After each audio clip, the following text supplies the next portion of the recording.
শাক রান্না করবো। এই হলো পাট শাক, এই হলো পেঁয়াজ, তেল ঢাইলা চুলাত বসাবো।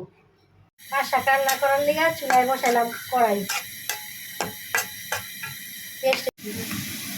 লবণ দিলাম একটু পরিমাণ মতো,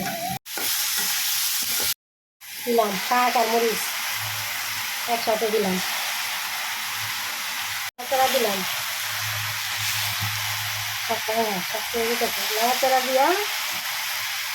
নাড়াচাড়া দিয়া একটু ডাইকা দিব, ডাইকা দিলে একটু নরম হইব, পরে আবার শাকটা পানিটা শুকাইলে তারপর নামাই ফেলাম। রান্না হয়ে গেল, শাকটা সবুজ সবুজ হয়েছে, দেখতে খুব ভালো লাগে। আমার শাক রান্না করে খেয়ে দেখবেন, ভালো লাগবে। শাকটা যদি দেখতে ভালো লাগে একটা লাইক একটা কমেন্ট করে দেবেন। দেখুন আমার শাক রান্না হয়ে গেছে। এখন আজকের মতো রান্না আমার শেষ। আপনারা এইভাবে রান্না করে খাবেন।